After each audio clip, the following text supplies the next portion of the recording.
All right, let's go ahead and begin. Hello, everyone. I'm Tam Hunt from Think Big, and Think Big is a nonprofit focused on the Big Island, working to improve our island's sustainability, equity, and resilience. We focus on issues like green energy and transportation, waste, parks and trails, local ag, and food security. And so today's webinar is going to be looking at two of these issue areas and how they intersect.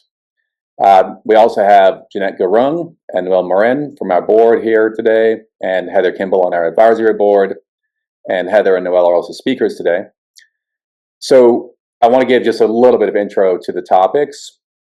This is probably common knowledge, but it's good to kind of review because it's pretty shocking when you really think about it. We import 95% of our transportation energy, and that 5% is electricity that runs EVs. So it's growing, but nowhere near fast enough. Electricity, we import 2/3 of our electricity needs, also oil, and we import about 85 to 90% of our food. So we're highly, highly dependent on imports, and it's not only bad for our economy to buy so much, it's also bad for our resilience. What if anything serious really happens where we're left high and dry? So the commonality here is petroleum. And so today's panelists are going to talk a bit about the food and energy security issues and how they interrelate, and also looking at major funding cuts from the federal government and how we're going to be impacted by that. It's already happening, but there's also many things coming down the pike. So today we have 60 minutes of presentations by our four panelists, and then about half an hour of Q&A, so stick around.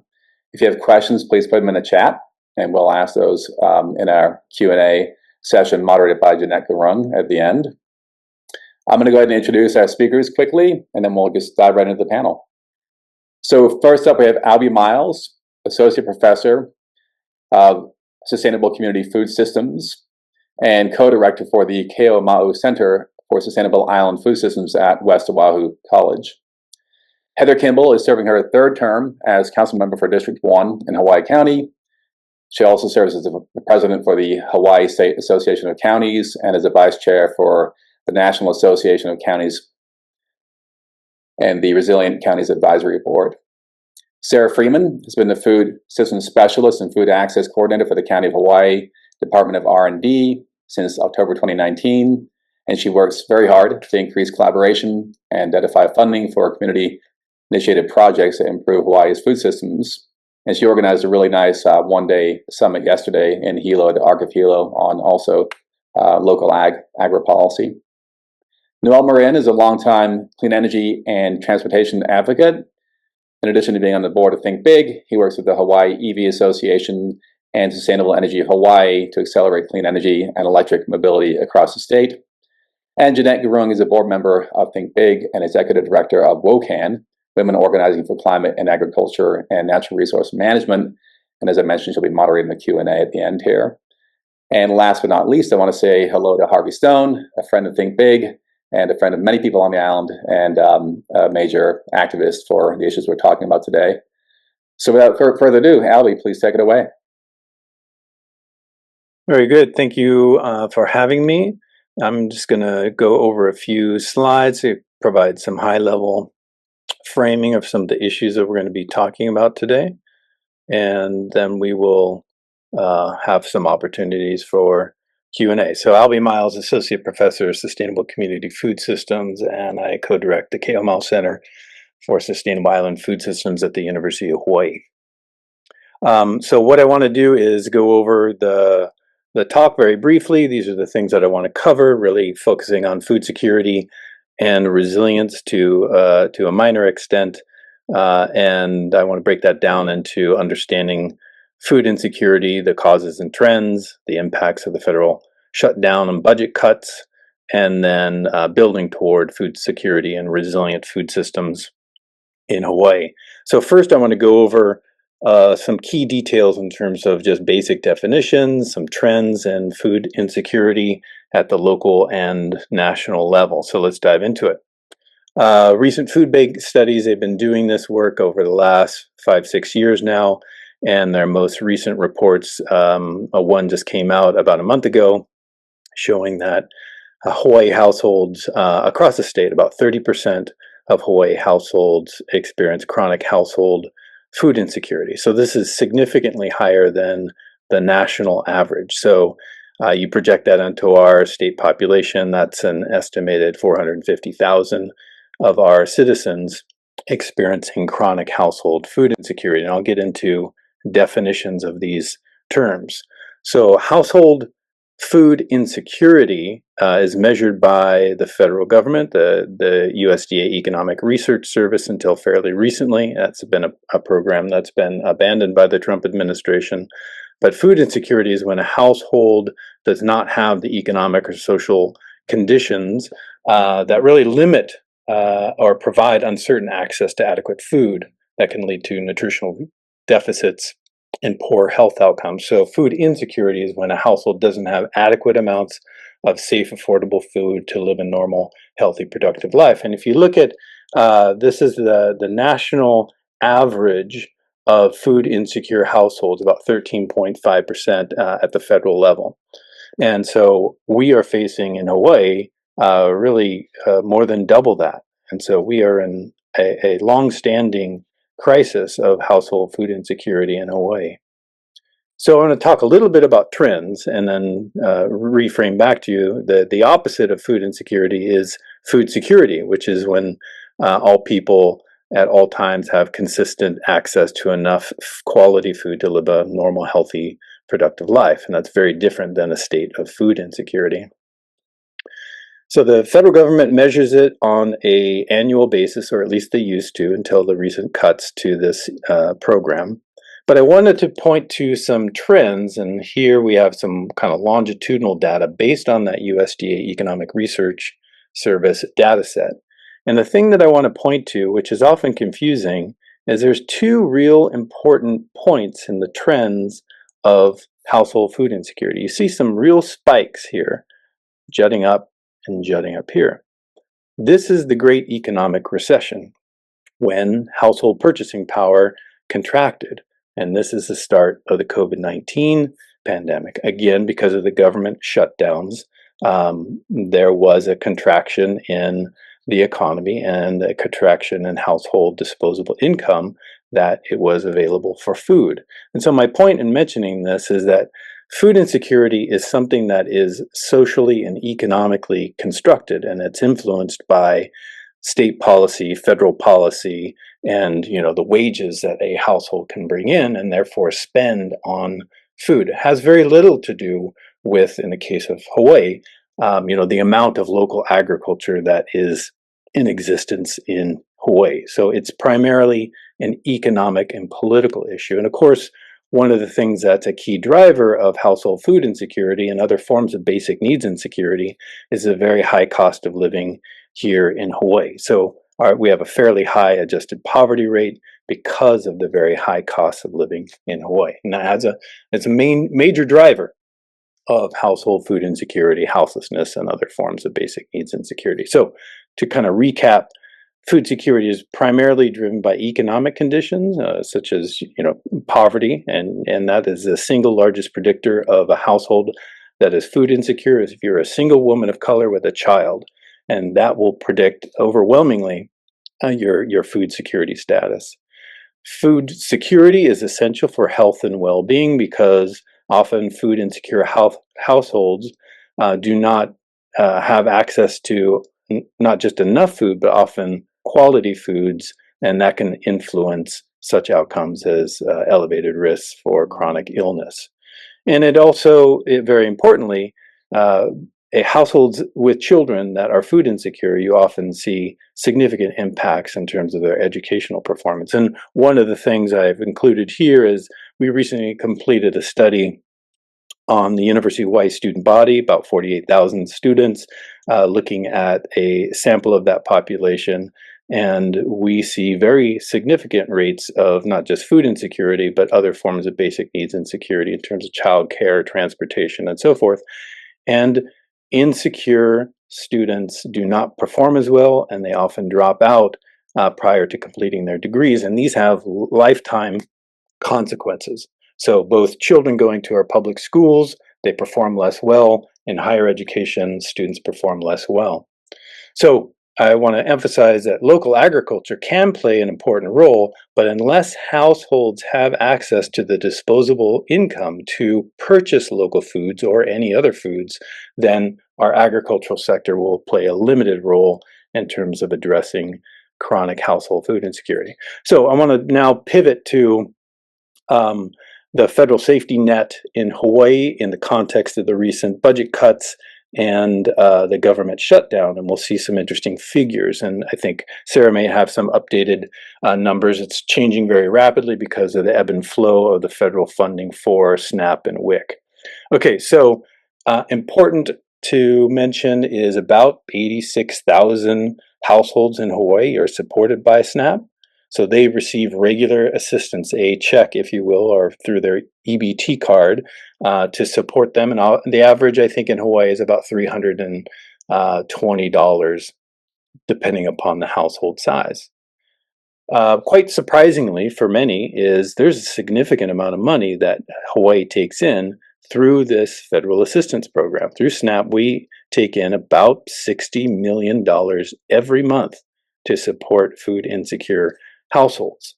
If you look at the kind of the additive economic impacts of that money, there's a factor of about 1.7 to 1.8 dollars per each dollar spent on SNAP. That has a significant positive impact on our local economy. So again, nearly $100 million a month of economic activity being generated by the federal SNAP program flowing into the state. And that's true for many states that receive large amounts of SNAP benefits.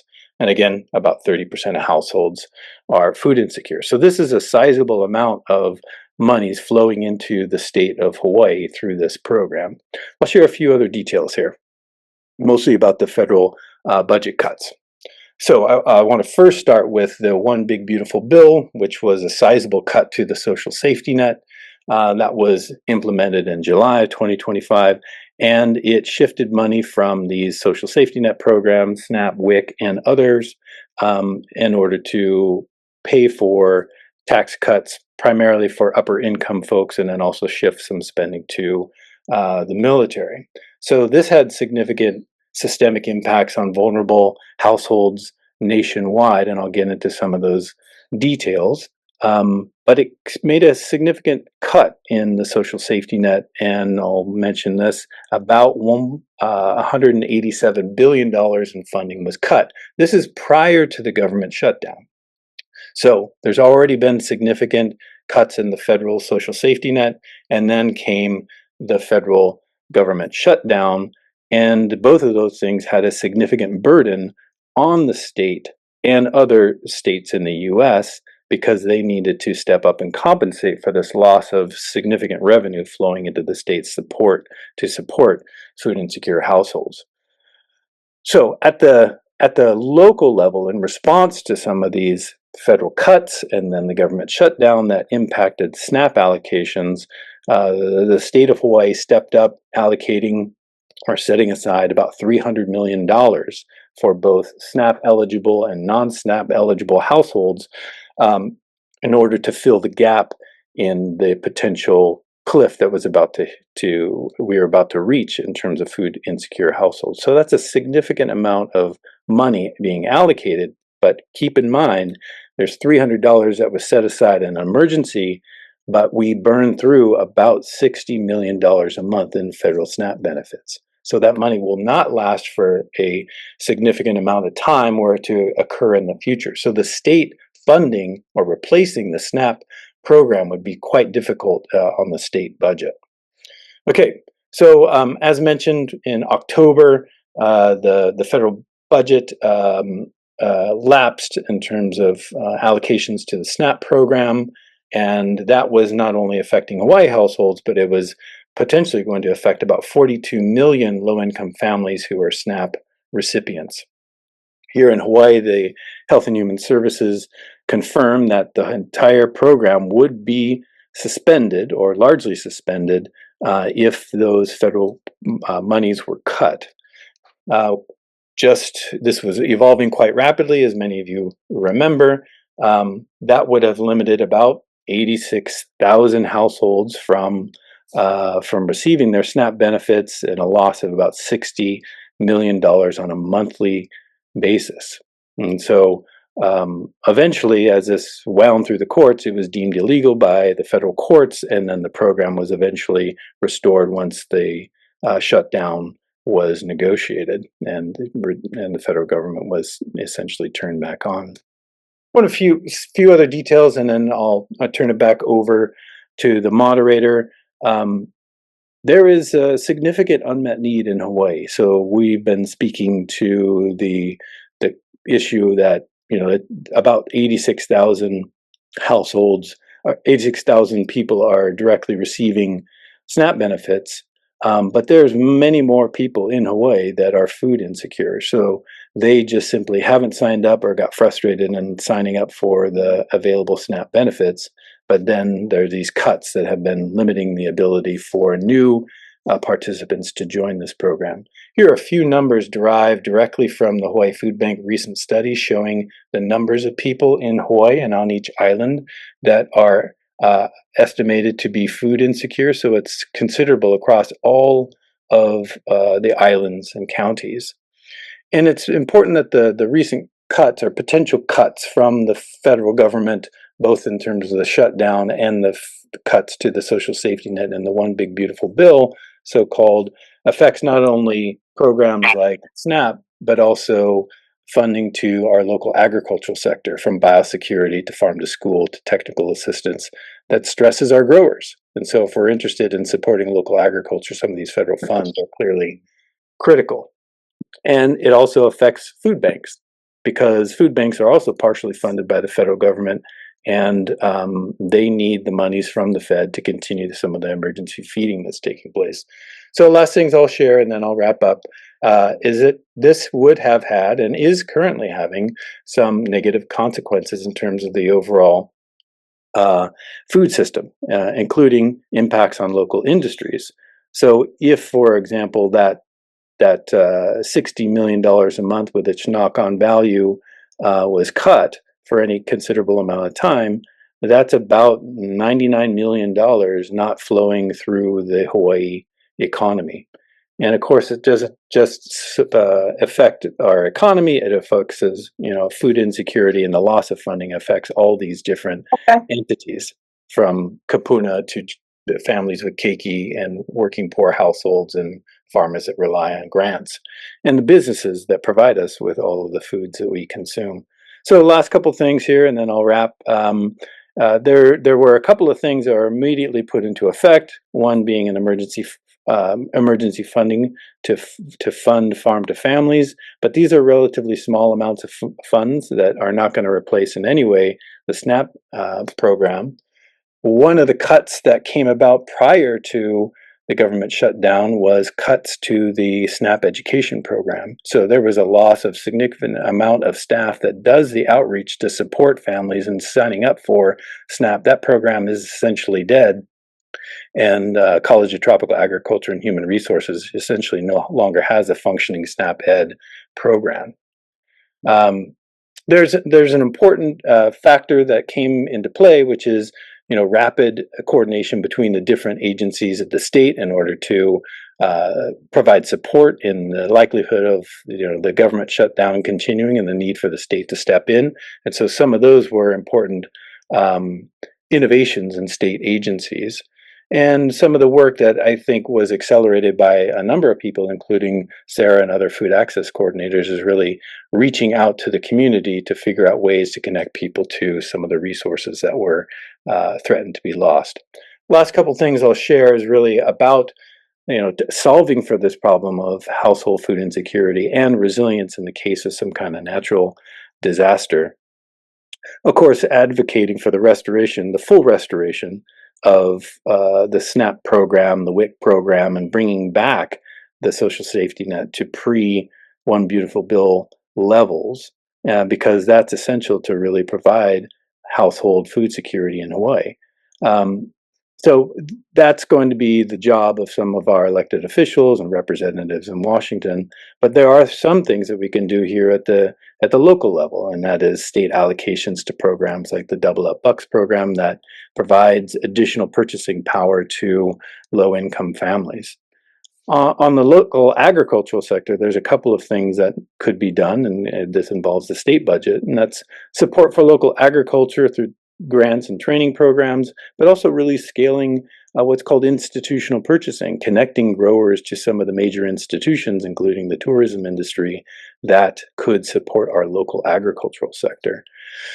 And then some of the systemic things, of course, that we're going to need to solve for that the state budget is not going to be able to immediately remedy is, and we need to really work on affordable housing and address the issue that there's a significant gap between the minimum wage and a living wage in Hawaii. And so I would question whether or not we're serious about solving for the problems of household food insecurity if there's really inadequate affordable housing and we don't pay people a living wage in Hawaii. Very briefly on the topic of resilience and disaster management, and some of these are really separate issues but related. There's a couple of things that we could do, and that is investing in household emergency preparedness. We have very low levels of emergency preparedness here in Hawaii in terms of stockpiling of emergency food, water, and medicine. We could do things such as pre-positioning emergency food pod, and there's pods across the state, and there's a case study in Waianae at the Waianae Coast Comprehensive Health Center. That's a second line of defense in terms of preparing for a significant natural disaster. Better coordination between the public sector, such as the Hawaii Emergency Management Agency, and private sector food distributors, and investing in new commercial and emergency food storage outside of risk zones, because much of our food that is imported in the state is actually held temporarily at the Port of Honolulu, which is an inundation zone and subject to vulnerabilities in the case of a severe weather event. So in summary, I've tried to give us a sense of what is food insecurity, what is its root causes, some ideas about resilience. But I think it's fair to say that the shutdown significantly exacerbated food insecurity in Hawaii, and it continues to, along with the budget cuts, is exacerbating food insecurity and affecting not only local households, but also local businesses.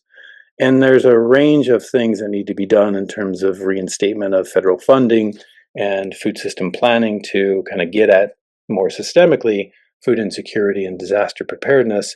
And then without significant state and private sector investment in local agriculture, we should not expect our local agricultural sector to really play a meaningful role in terms of addressing household food insecurity and disaster preparedness. So I'll stop there. Thank you so much. Thanks, Albie. A bit depressing, but important to know this as the backdrop.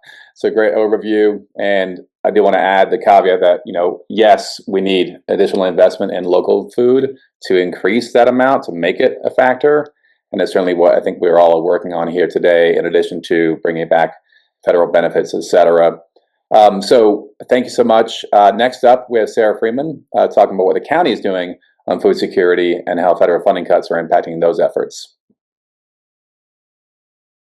Great, thank you so much.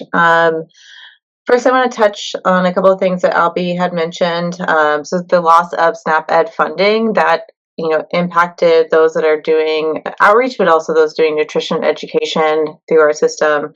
And those are also where the funding for the statewide statewide food access coordinators comes from. There were some additional funds that the Department of Health had, so I think it's going to be extended for an additional year. And the County of Hawaii has worked to move my position to be a permanent position and to make that investment long term. But I think that there is a huge loss in folks providing services and coordination related to food access through those cuts as well. I also wanted to share, as we're addressing food insecurity, as Albie mentioned, the new studies showed that we are at a rate around 43%, which is around 90,000 individuals. And that's really impactful when we have an emergency food system that already serves roughly 60 to 80,000 folks during blue sky times, and then we have something like this federal shutdown, and then it is being heavily increased about those seeking resources during that time. Albie mentioned that there was state funding that was $1 million a year, and just to give an example, the feeding that happened just from one organization, the Food Basket, that's how much it cost them in a month of doing feeding, during a shutdown like that. So it is really not sufficient amount of resources yet being provided by government sources to help meet these bigger gaps when they arise within our system. And so we've done some of our own research as well. We did an assessment in Hawaii County in 2023 and also in 2025 this year. We had a different methodology, because it ended up being where our primary respondents were those already seeking emergency food services. But of those respondents, we had a 60% of folks that were food insecure. And just what also Albie was talking about in relation to addressing the cost of living, which goes to housing, which goes to energy. Of all the respondents, 41% reported that they spend more than half of their income on housing and utilities. But those that were food insecure reported that they spend more than 60% of their income on housing or utilities. And so I think that when we do look at addressing food security, we have to look at those systemic constraints that are making life unaffordable for individuals, where they're having to make choices to pay certain bills or get their medicine or to be able to access food. And these have other larger challenges where folks are missing school, their productivity has decreased, their health is worsened, and there's more family conflict. And we've also seen too, when the food insecurity goes up, just so where people get their food sources, definitely changes to more growing their own, and as well as accessing emergency food and trading with their neighbors.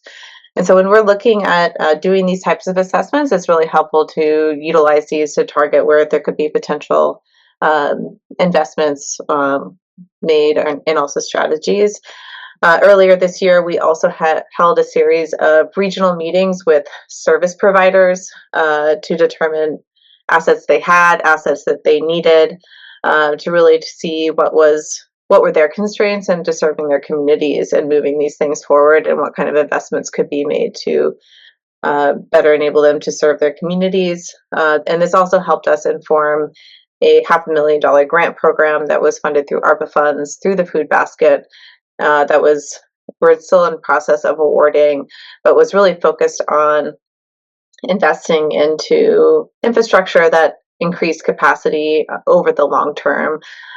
Many of these organizations, they are feeding a large number of people a week, and they don't have the type of storage or cold storage needed. So we want to make sure that those things are existing both in blue and gray sky times, and so that we have that more resilience within our system. We really hope that this is something that we're setting a precedence with in the county for the county to ideally fund things like this moving forward related to community food security and agriculture.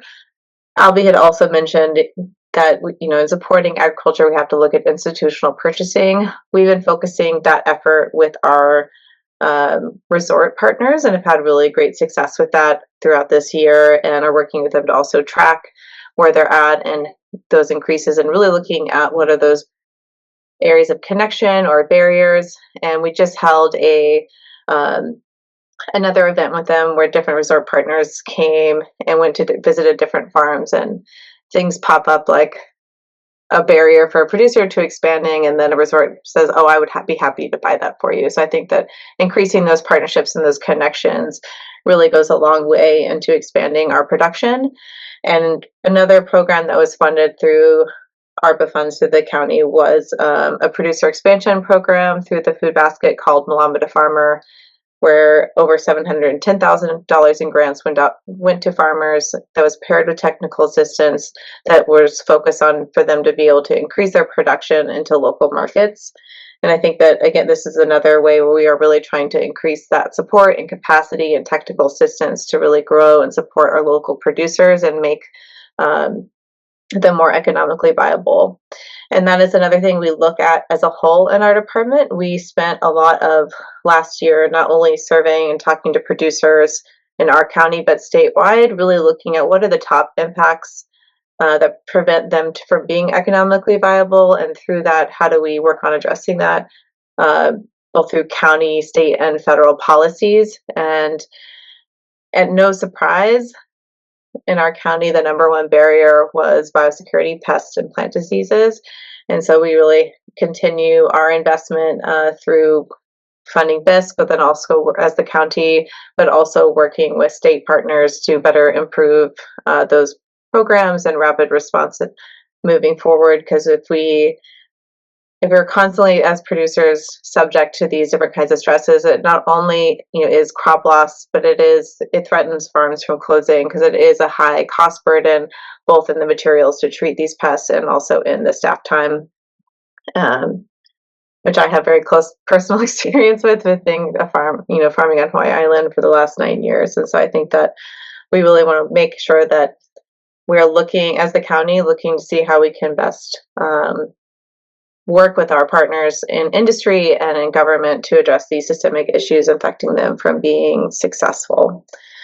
We are also in process of developing our 5-year agri-food systems plan and community food security plan, and working with a lot of diverse partners in that process so that we can see where the county can partner with community and industry over the next 5 years to move forward the next 5 years. And we're really hoping that we can identify some additional funding through county so that the county can make significant investments over that time period during that plan to really make an impact and see that needle move during that time. I will add in a minute a link to a little bit more about that planning process.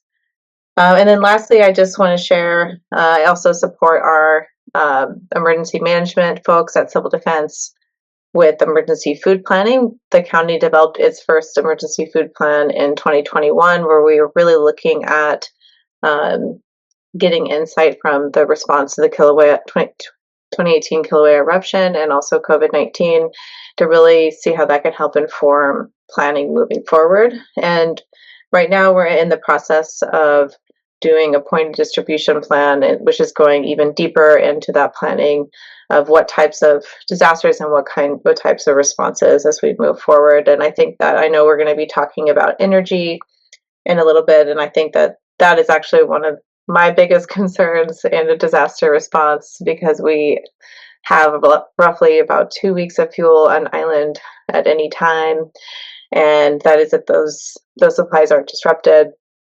And so if we have a longer term event, we would have that challenge of getting resources to people and people to resources and coordinating that. And then also it needs to be a primary thing to do to really get services back up and going. And our businesses don't often have redundancies within their systems to quickly, if they lose power, to get power back, which can cause food loss and also reduce the time that they can stand back up more quickly. So we're all working with our partners in planning to make improvements to that system. With that, I'll stop there. Thank you.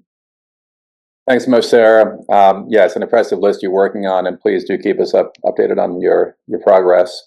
So yeah, it's a lot, and there's a lot to be done. There's a lot going on in these areas, and it's very complex. We're going to leave food for now and turn to energy and looking at the commonalities between food security and energy security. So next up, we have Heather Kimball, who's going to address county-level green energy and energy security planning. Thank you, Tam, and thank you to Albie and Sarah for really framing the importance of food security on the ground in terms of our community members and the people in Hawaii County that rely on access to food, and the very important reasons that we have this discussion, especially given the uncertainty in the federal area. So I'm going to talk a little bit more specifically about the nexus between agriculture and energy. The two are inextricably linked.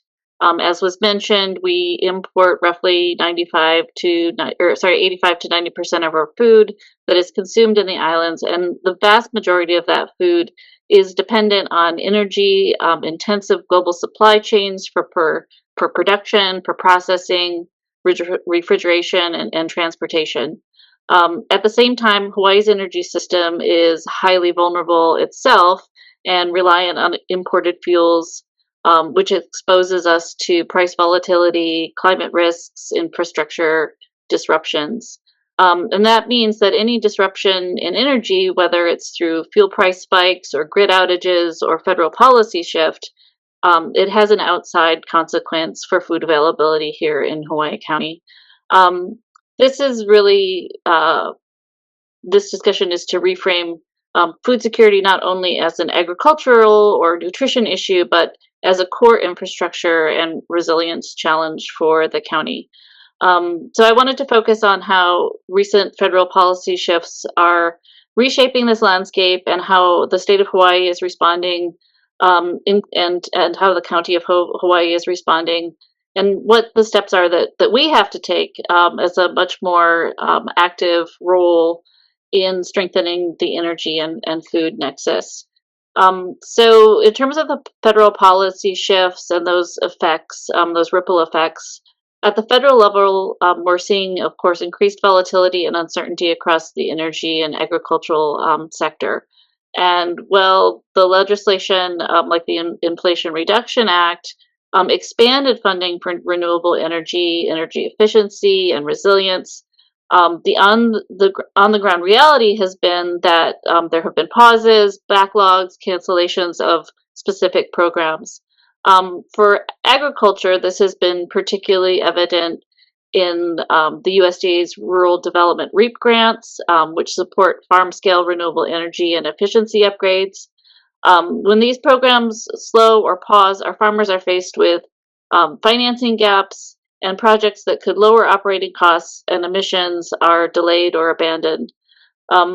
Similarly, recent terminations and restructuring within the Department of Energy, the Department of Energy awards have created uncertainty around microgrid pilots, on-island resilience projects, the kinds of things that we in Hawaii County rely on.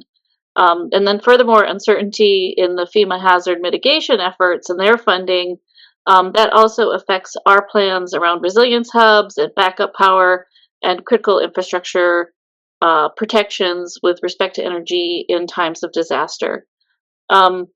And this energy disruptions, they don't just affect electricity bills, they affect the cold chain that keeps imported and locally produced food viable, the fuel that's required for inter-island transport. They affect the irrigation systems that sustain local farms. And so when the federal support becomes unreliable, the pressure then shifts to the state and the counties to backfill in terms of both financing and coordination. So at the state level, there's been a recognition of the importance of both energy and food security. And, we have ambitious goals as a state in that area. The state of Hawaii is committed to 100% renewable electricity by 2045. And that aligns with our broader climate change objectives. And then you, of course, have the significant increase in local food production by 2030 as another statewide goal. State-led food system planning efforts include interagency groups that are convened by the Department of Agriculture, which have identified some of those key constraints around land access, water infrastructure, data capacity, and governance. These are kind of some of the key areas where, and Sarah talked about some of these as well, that the state has identified where there needs to be greater collaboration. What is becoming increasingly clear is that energy considerations must be embedded into each of these areas. Water systems, for example, depend on a reliable power system. Food processing, cold storage depend on energy resilience. And then, of course, transportation, which Noel will talk about more. relies on affordable fuel as well. The state has an opportunity to respond to the federal changes by adjusting tax credits, creating novel financing mechanisms, and of course, as always, at the county level, we talk about permitting processes and how to keep projects moving quickly through the system, because time is money when we're talking about the development of renewable energy projects.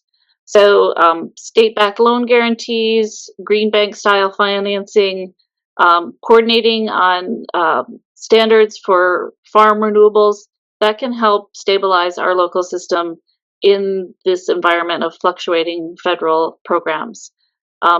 Just as importantly, some of the stability and market considerations for local farmers includes institutional procurement for local products, schools, hospitals, other public facilities. They create a stable demand system that enables farmers and processors to invest in energy and energy efficient and resilient infrastructure. At the county level, where we have that impact is, of course, with zoning, property tax policy, permitting, and capital improvement programs to help determine, where energy, food solutions, where those nexuses are feasible in practice. County planning around ag lands, potential for food hubs and processing facilities. They need to integrate energy cost and outage risk as part of those considerations.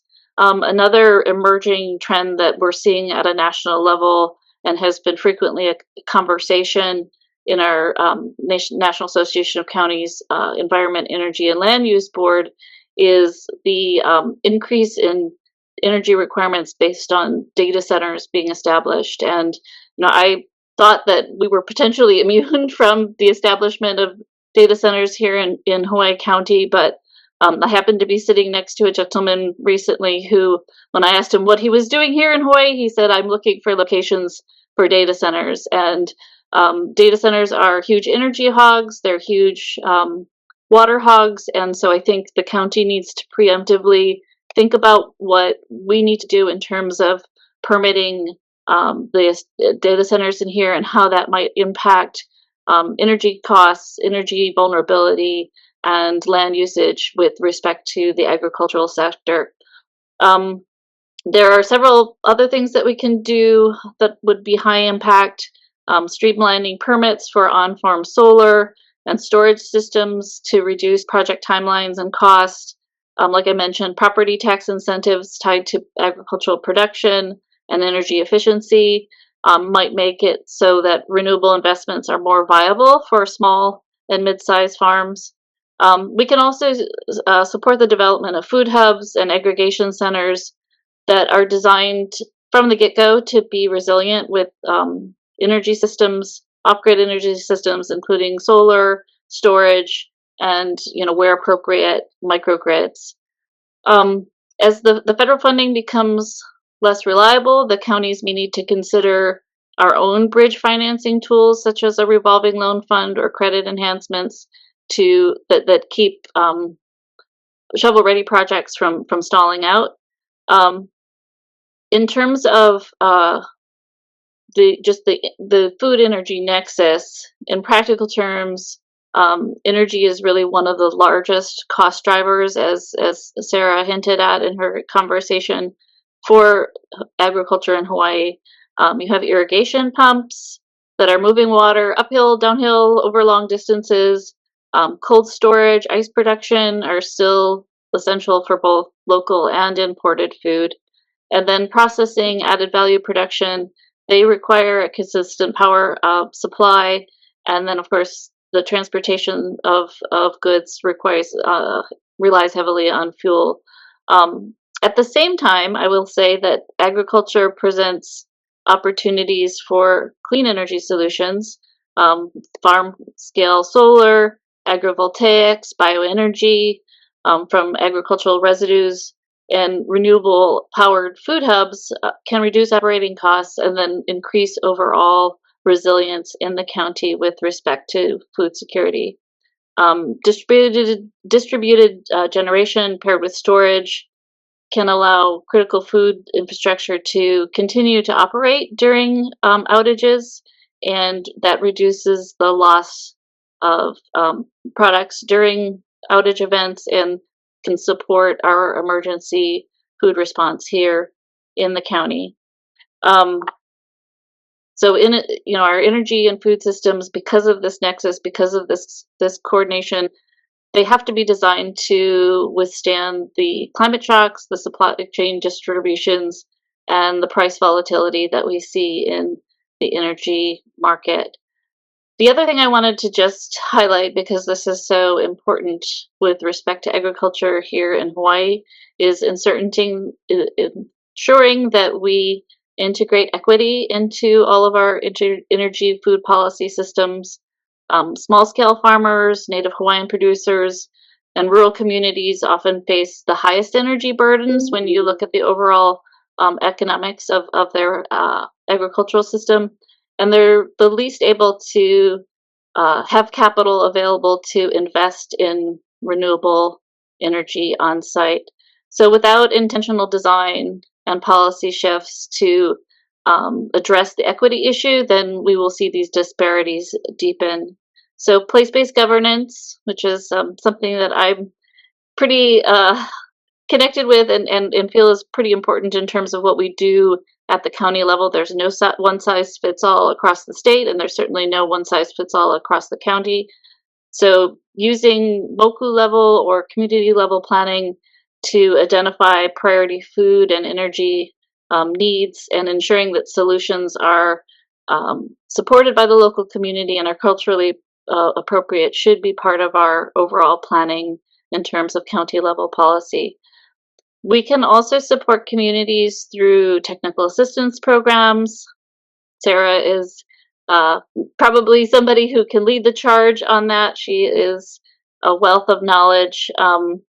And there's also the need to help small producers navigate the grants that are available, make sure that there's coordination and communication happening.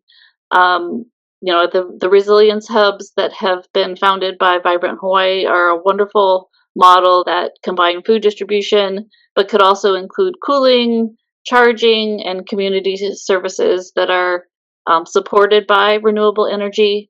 That's just one way to kind of align all of the infrastructure goals at the community level and build resilience.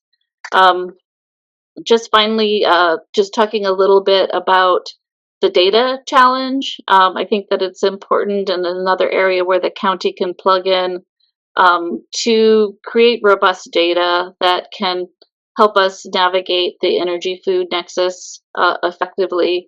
So that's, tracking production, energy use, cold storage capacity, procurement volumes, and that will allow us to understand what is and isn't working and where the policy gaps remain. Some of the key metrics that would be helpful in terms of local decision making is keeping track of how close we are to attaining those goals of local food production, what percentage or portion of our food production is supported by renewable energy, farm energy costs as a share of the operating expenses, and then of course what the impacts are of the price volatility around energy systems, as well as the impacts of energy outages on the food system. So just to summarize, there are significant challenges for us ahead, especially with all of the uncertainty as far as federal support is concerned. There continues to be this sort of siloed approach between agriculture and energy, financing issues, permitting challenges. However, these challenges, I think, can be utilized to really identify and solidify what our priorities should be as a local government. So there is an opportunity for us to integrate our planning across the agricultural and energy sectors, invest strategically in critical infrastructure, and design policies that keep projects moving, even as things are uncertain at the federal level. If we align our county and state policies we focus on that equity piece, that culturally appropriateness of these different approaches, as well as work from the community level, servicing our community from the ground up, I think that we do have the potential to really become a national model about how communities can navigate the nexus between energy and food, particularly in times of uncertainty. So thank you for the opportunity to provide input on this particular aspect of the agricultural and food system discussion. Well, thanks, Heather. It's a lot, some great ideas. I'm going to follow up with you on some of the more concrete suggestions. I do want to highlight some good news among all the worrisome news. Hawaii Island actually is about 2/3 green energy now for electricity. We're basically on par with Kauai, and we're heading to about 100% by 2030, 2032. So that's some great news. But we have to get to probably 200% to actually electrify transportation and everything else. So it's not like we sit at that level and say we're done. So some good news there. But in terms of transportation energy, Noel Morin is going to tell us more about this and how the tax cuts and grant cuts from the federal level are actually going to maybe slow down certain progress on green transportation and energy. Noel, go ahead. Thank you, Tam. Slow down, but also determine how we can mitigate, the funding cuts, right, and how we can continue our progress moving forward. Before I start, I just wanted to highlight or acknowledge Albie and Sarah, the information that you've shared. It was not very apparent to me how insecure we were, as it relates to food, but more importantly, the underlying causes. Right. And, Albie, your mention of the fact that, we truly need to address affordability. So there's housing, there's energy. We need to figure out ways to raise wages. So workforce development comes into play there. So it's a very systemic issue that we're dealing with. And Heather, to your point, it's really important for us to be able to view it from a systems perspective and from an ecosystem perspective for us to be able to solve the issues. Otherwise, it's going to be like, poking the balloon, right? It's like we need to address it holistically. And I'd like to now share information related to transportation. And as we hopefully will see, there's also this tie-in to the affordability constraints that we've talked about so far. Thanks very much for joining. Noel Morin here. I'm going to share my screen and go through slides really quickly. I've been driving electric since 2011. This year is our first EV, a Nissan Leaf. It's still with the family, over 80,000 miles, same brake pads, still going strong. Back in 2011, when we first got our EV, it was about 350 or so electric vehicles in the state, and we're now hovering over 40,000 electric vehicles. The growth of EVs in the state, the adoption of EVs can be attributed to a number of things. Increasing affordability used to be very expensive, and now because of economies of scale, competition, falling component prices, EVs are starting to approach cost parity with some gas cars. Buyers now have many EVs to choose from, right? They have many brands, we've got many form factors from small sedans all the way to big trucks and SUVs. So different needs can now be met by the EVs that are available. People are also starting to understand that EVs are lower costs to operate and maintain.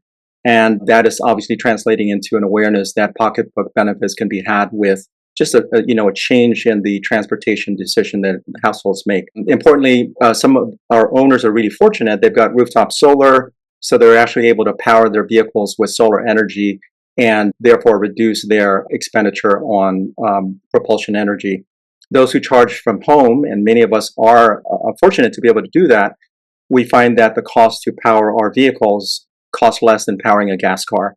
And then obviously not everybody has charging at home. Those who charge at public fast chargers are likely going to pay maybe the same or slightly more than what it would cost to power a gas car. But when you layer in the cost advantages of lower maintenance expenditure, many will actually come out ahead. Of course, the experience is another thing. The EVs are fast, they're quiet, they're smooth. And then lastly, incentives, I think, have played a big part in the adoption rate of EVs. And let's just do a quick scan on the progress that we've made across the state, right? So adoption, I think I mentioned earlier, this is a chart from hawaiiev.org, 40,000 EVs in November this year, and you can see the growth trend there. It's about 15% year over year. Our fleets are starting to decarbonize. Recently, we got about a dozen or so of these Gilligan electric buses distributed across the state. These were partially funded or funded by a federal program we got in time. And importantly, the state has also been very active in terms of electrification of its fleet. If you go to the airports, harbors, you'll see that more and more of the vehicles are actually electrified. In response to Navahini, the settlement, DOT has worked really hard with partners to arrive at a plan intended to introduce strategies and actions that will enable the transition of our transportation system, and not just ground, but marine and air as well, to lower emission solutions. Obviously, there's a heavy lift there. There's a lot of capital that's required, but getting on paper and a commitment to do these things are going to make a difference moving forward. Obviously, there's more evidence of progress. I won't get into all of that, the private sector and our counties. However, I think it's really important to understand that more must be done. EVs still account for less than 4% of the million plus vehicles that we have on our roads. We spend, as someone mentioned earlier, we spend billions of dollars on imports of energy. Our cars burn about 40 million gallons of gas each month. And the expenses associated with the transportation is high. It could account to hundreds of dollars of a family's budget each month just for gasoline. The transport system contributes to air pollution, health consequences, and I really want to highlight the fact that internal combustion cars, gas and diesel cars, are very inefficient. So most of the energy that you put in your gas tank, 70-80% of it, is just wasted as heat and pollution, and it's the reverse with an electric vehicle. So what that means is that shifting over to an electric vehicle allows households to save. So I think we've touched on a number of these things related to the cuts and what their impact has been. So I think we've seen this in the news, several million in energy and transport awards canceled. There are over $100 million in funds that are at risk. We've heard about the sunsetting of the EV tax credit. So $7,500 tax credit's gone away. That's resulted in a churn just before the sunset date. And then we're expecting there's probably going to have an impact in the number of EV sales into the future. Hopefully not, but it's very likely. And then there's also the early phase out of the clean energy credits, and it's creating a lot of strain and churn with our solar energy industry, and also putting grid scale solar projects at risk. I think there was an executive order that was signed by the governor recently to help mitigate that, but it's very clear that there's a lot of headwind in terms of the funding or the lack thereof impacting our projects for mass transit, for public charging infrastructure, and for our general energy and transportation goals. So the question is, what do we do? How do we move forward? How do we make sense of all this? How do we continue the progress despite the lack of resources? And, as I was thinking through this, a number of things came up. Number one, there are many resources that exist. They're out there. I think we can argue that they're not utilized as much as they should. Hawaii Energy has the EV charger rebate program with annual funding. That's $4,500 for a level 2, $35,000 for a DC fast charger. So it can cover a significant part of the cost to install or repair a charging station. There's the diesel replacement rebate program, recently $7 million in funds, so it's been extended, available, which will cover up to 45% of the cost of a project to replace diesel equipment. So buses, heavy equipment, farming equipment. So the funds are out there. People need to know about it. And more importantly, we need to use it. And then there's also, I think there's more awareness that there's benefit in using other people's money, right? So private partnerships, there are a number of things that I share on the screen there. I'm very familiar with infrastructure as a service with the company that I contract for, Sustainability Partners. But the idea is that we can leverage private capital, and it can be done in a way that could make it possible for us to make projects happen. And I think there needs to be a keen investigation into how to leverage that.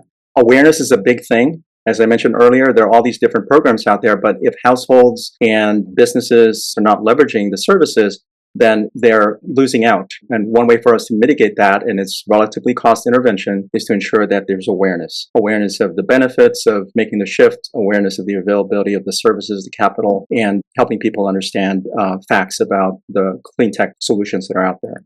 We need to be really prudent about the interventions that we make, and making data-driven decisions is really critical. I'll cite an example here with Ulupono. They conducted a gasoline super user study, and the synopsis of that is that less than 7% of the drivers in the state consume 25% of our gasoline. It's an incredible statistic. Further, we determined that a lot of these drivers are in rural areas, Big Island example. They're LMI, low moderate income. They drive low efficiency vehicles, so clunkers, old vehicles, that sort of thing. And more importantly, they can actually save quite a bit of money just by making a transition. It doesn't have to be electric. It could be just a more fuel efficient vehicle. So something like this for me highlights the implication of being very surgical about the policies we put in place, so we can actually tackle root causes that will move the needle quite a bit for the community. I'm going to be wrapping up here, and some of this may overlap with Heather, some of the things that you shared. So calls to action. So at the state level, I think that, we need to ask for the administration, for the legislature to protect EV charging and energy infrastructure projects. So the governor's executive order is a good example of that. Let's also expand the Green Infrastructure Authority mandate. There's quite a bit of funding there that is allocated to green energy projects.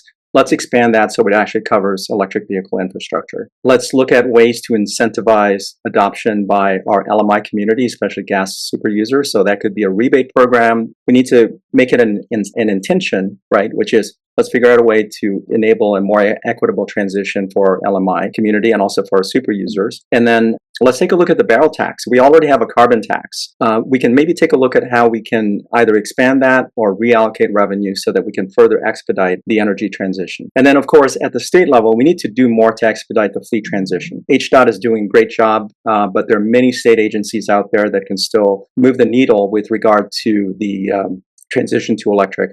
The next one would be local. So on the county front, and we already talked about this, so streamlining the permitting process for energy and transportation infrastructure as well. Enacting policies so that we can actually have a more aggressive fleet transition, just like the state has done. We can enforce some of the rules that are already out there to expand public charging. And I think it's also going to be important for the county to look at the solution at the county level as an ecosystem, right? So you have all these different groups, private, state, that are deploying charging infrastructure. But unless it's done in a very coordinated manner, there could be overlaps. There could be certain areas that are underserved, certain areas that are oversaturated. So I think there needs to be a better coordinated effort associated with getting the infrastructure together. And then close to the end here, I think individuals, household, businesses, we can also make a difference. So we need to create the political will. So we can't just wait for things to happen. We need to influence our legislature. We need to influence the U.S. Congress, right, through our delegation. And there are so many different ways to do that. I want to do a quick call out for the upcoming legislative session. Hawaii EV is going to have a number of bills that we're going to propose. The carbon cashback team has a bill as well for carbon pricing. Earth Justice, a bill for a rebate. So there are many different groups out there that are going to be introducing bills. Let's learn about them, support them so that we can actually enable the eventual execution. And then maximize existing resources. And that goes for individuals, households, businesses. There are resources, as I mentioned earlier, that are out there that we can leverage. And also, if we must drive a vehicle, consider electric. And I'll end by saying that the federal funding cuts will hurt, most definitely, but we cannot afford to halt progress. This transition isn't just about being environmentally responsible. I think it's really essential for our economy, for security and resilience. And with that, I will conclude. Thank you.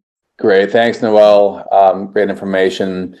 I'm going to hand it to Jeannette in a second here, but I'm going to ask one question before I hand it over to Jeannette for the Q&A moderation. And again, a reminder, if you have questions, please put them in the chat or message Jeannette or me directly. I'm going to ask Noel about affordability. There's still, I think, this idea that EVs are expensive and kind of a luxury. What is your view on that? Is that changing? It has changed. If you shop around for a gas vehicle, especially if you're looking at a truck, you'll find that there's cost parity. So the prices have come down to the point where it is actually close to or at on par with a comparable gas vehicle. So the affordability piece is becoming less and less of an issue, and more of a perception challenge. The other thing I want to add is that once any vehicle drives off the lot, it's depreciated significantly. And there are many electric vehicles out there, pre-owned electric vehicles, low miles, with a lot of life left. And those are perfect solutions for just about anybody. So affordability is less of or the concern about affordability is less of an issue now, I believe. And there's so many different options. Thank you. I just put in a plug for solar in your own home and driving in the sunshine. It feels very good. That's what I've been doing for a few years here now. So if you can do that, I really urge you to look into that. Without further ado, Jeannette, go ahead and take it away. Yeah, these are great, great discussion points. We have one question so far from Keith, who, well, it's not really a question, it's his comment that says he sees opportunities engaging with environmental service companies to stand up infrastructure such as resilient hubs with power and affordable homes. Would any of you as the panelists like to take that and say anything about that possible suggestion? If I not, can comment about the okay. power and, well, just in general, this is what I mentioned earlier about the ability to leverage private-public partnerships, right? There are many different flavors of this. And there are many companies out there that are actually engaging in it. So yeah, Keith, you're right. There are many opportunities to leverage companies that offer these services, where the county or agency will actually, or community will actually own the assets, or in some cases they just pay for the service. They pay for the power, for example. Keith, do you want to say anything more on that?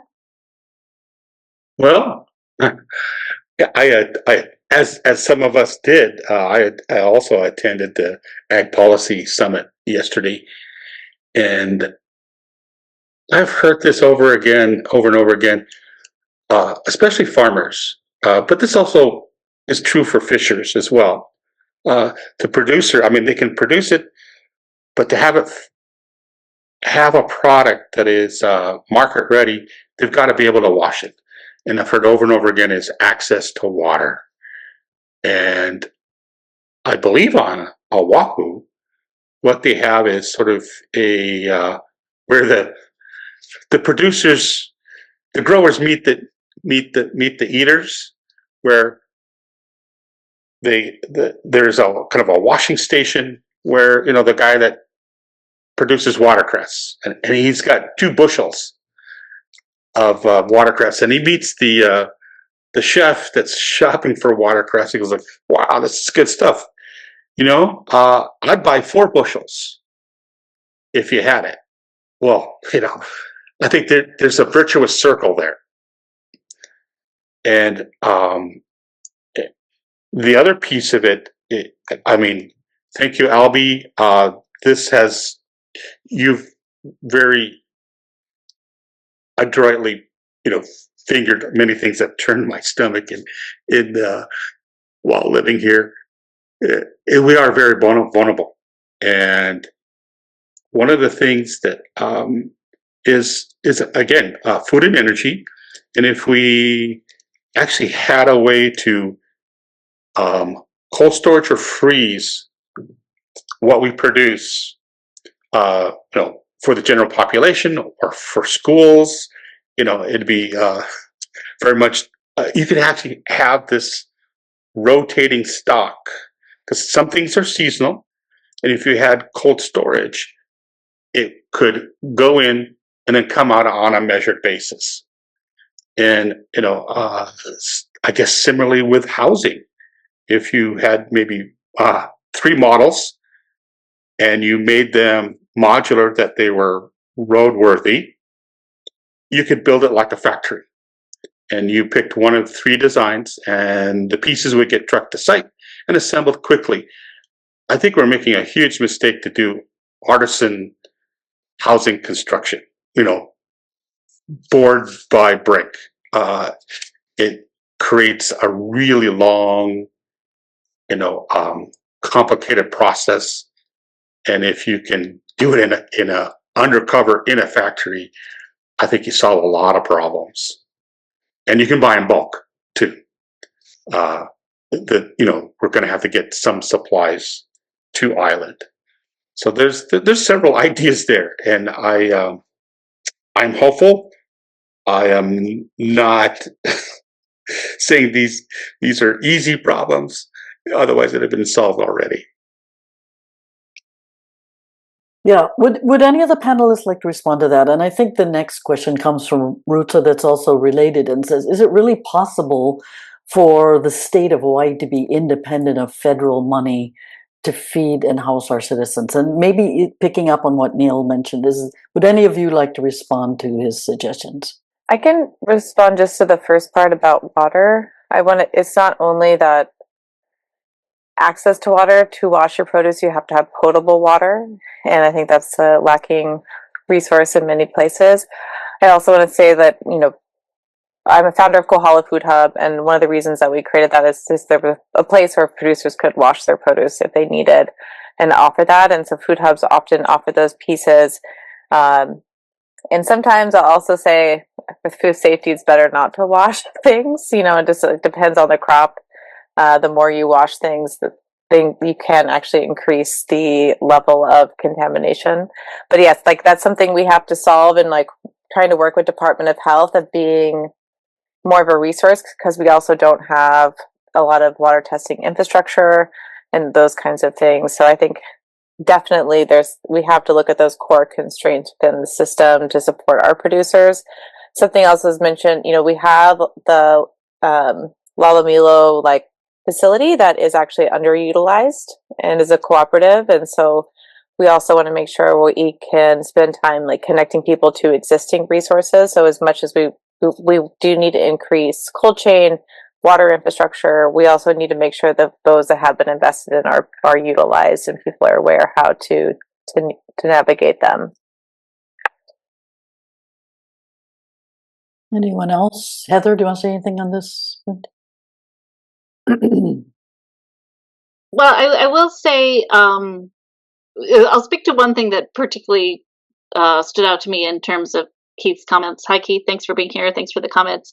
And that is this sort of individualized boutique one-off sort of approach that we typically have to things. And I think your idea about whether it be housing units or electrical systems or, whatever the case may be, having some prefab or standard models that are used, I think would be advantageous to us all. You might even say that would apply to septic systems and, conversion from cesspools, having something that we can train everybody around that is going to be consistent, I think is a much more has much more likelihood of success than perhaps just trying to solve these problems one at a time or address them, with individualized solutions.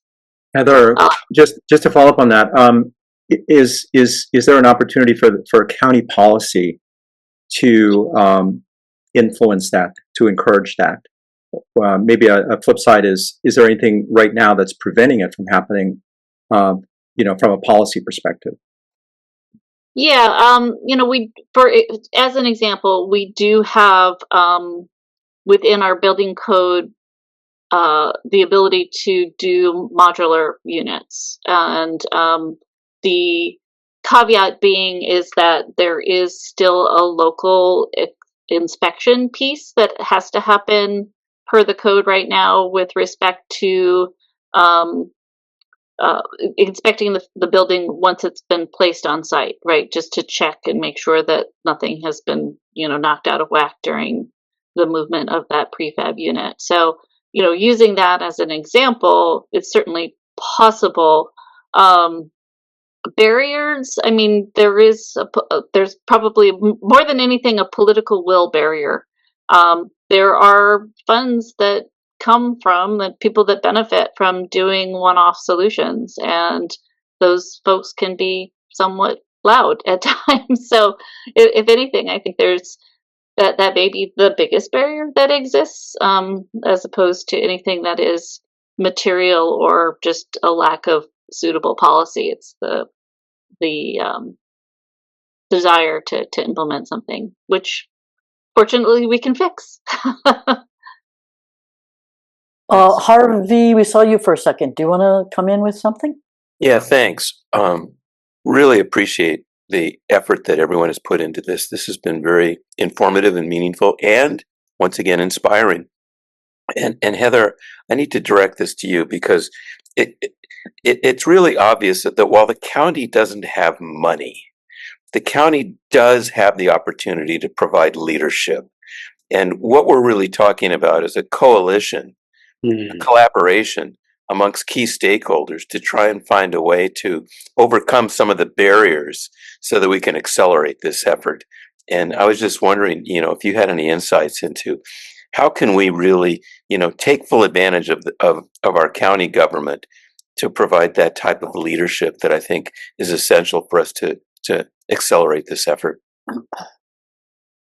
Yeah, thanks for the question, Harvey. I think that not just in this space, but in so many important spaces in terms of where the county operates, there is a need for greater collaboration, communication, and just sort of coordination of resources. And, this is not something that is a unique challenge to Hawaii County, but it's something that is nationally recognized as an issue with regard to addressing these what are called wicked problems, right? I'm sure some of you may be familiar with that term, but wicked problems are hard to define. They require coordination. They are often long in scale. That is one of the things that with respect to climate change, right? It's particularly difficult to say, hey, there's this crisis looming, but there's this fire in your living room right now, and that's kind of one of the bigger challenges with these types of problems is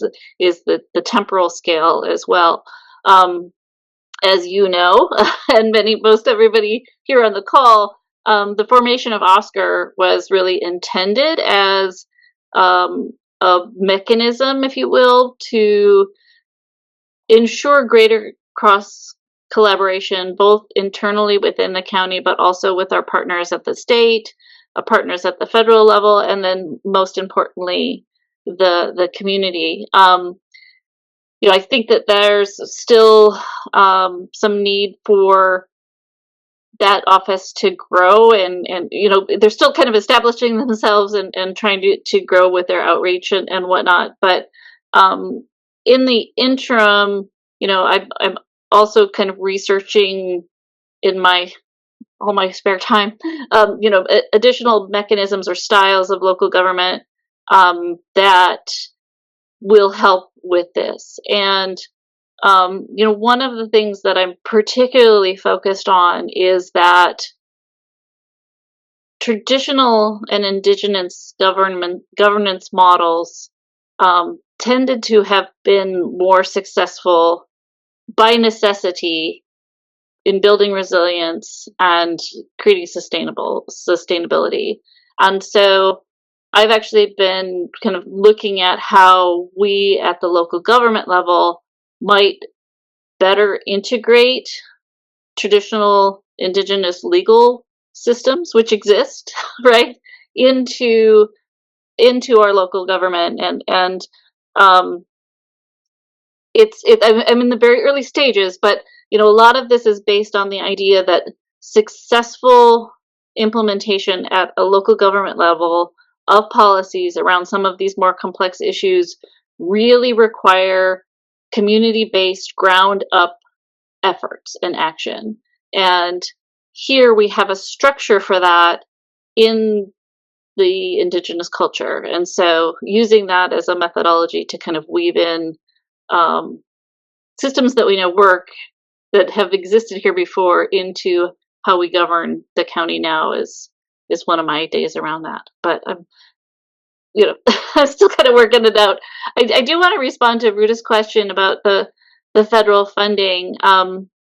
The likelihood that we could do all the things that we need to do without federal funding is pretty small. We do need it. And That is one of the things that presents some challenges right now, particularly with resisting some of the more damaging efforts of the current federal administration, putting ourselves on the chopping block in terms of the current presidency, and getting on the excuse my French, shit list with the current administration is a danger for us, and is something that we have to think about when we're talking about policies, whether it be around ICE actions and immigration, or other things where we are fighting back, if you will. But it does put us at risk, and we do undoubtedly need those federal resources. I'd like to just add to that, and that is, I guess, a silver lining for the stress that this whole economy is at right now as a result of this, the federal funding cuts, is that it's actually going to force us to think about the issues and the solutions a little differently. We will continue, I predict, to be dependent, but what if we are less dependent as a result of the churn that we're faced with today, right? Like, let's figure out a way to be more self-sustaining. If cost of living, housing, all these issues are, a key driver for the dependency on SNAP at $60 million a month, let's figure out how to make that go away, those issues go away, and maybe we'll be less dependent, right? So there's something to be said about, needing to tighten your belt and the lessons that can come out of that. So I'm hopeful that we'll learn certain things as a result of some of the things that we're faced with today. Albie, I think you have a point that you would like to present here. Well, it's just a rough approximation drawing from a recent Civil Beat article about the federal government, right, and how much they fund the state of Hawaii, and it's considerable. So I think there's things that we can do, but we're talking about billions of dollars, and I think without radical changes in taxation and so forth, there's not going to be a way to replace what is it at approaching over $5 billion in revenue coming from the federal government. I just don't see how that could ever be carved out of our state budget. Tam, are we at the end of our time here today? I think we can go a couple minutes over. We have some more questions, right? We have a lot more questions that we won't be able to get to. So I wonder if we could just, hand it over to you to maybe respond to the questions the points that you would like to make and close it up, since we did say Sure. I will pose one question for Noel that Colin sent to me. Besides charging stations, what are other EV infrastructure that you would like to see more of, and what other changes would need to be made to support more EV charging stations? Aside from EV charging infrastructure? Yeah. So I think maybe what we can think, the way we think about this is to look at it as a component of a system, right? So it's not just having a machine out there that can deliver electricity to a vehicle. There are other things that it can do with additional technology. So, for example, being able to install these charging stations with batteries, as an example, as a way to reduce the cost, of the demand charges. So the charging event is more affordable. The system is more resilient because it's not dependent on the grid, at all times. There's also I think we've heard about this, the role that EVs can play in helping to stabilize the grid. Charging infrastructure can also be viewed as a way for electricity to flow from vehicles to the grid and help to address demand, right, in real time. There's a lot of technology out there that needs to take place. And then as far as costs are concerned, I think, Tam, I think you can best speak to this. We lean on the utility, for example, for some of the DC fast chargers. What if the investment that they provide is just to make the infrastructure ready so that the host of the charging station can actually more economically deploy, right? So there are a number of things that we can view from a charging infrastructure perspective, but viewing it more broadly in terms of how it can play a role in our greater energy system will help make it more palatable, perhaps, a better investment, and then also enable more utility. Indeed. Thanks, Noel. And thanks, everyone, for your contributions today. A lot of information, a lot to chew on. For everyone attending, we will follow up by email with the recording posted on YouTube and also presentations from speakers. So please stay tuned or check thinkbighawaii.org for that information. And thanks for joining us. With just one last point, James just put in a whole great list of very specific suggestions. So we heard you, James, and we'll be getting those back into Thanks, it as James. well. So, yeah, it's fantastic. Thanks again. Thanks, everyone. Thank you, Aloha. Thanks, Keith. Take care.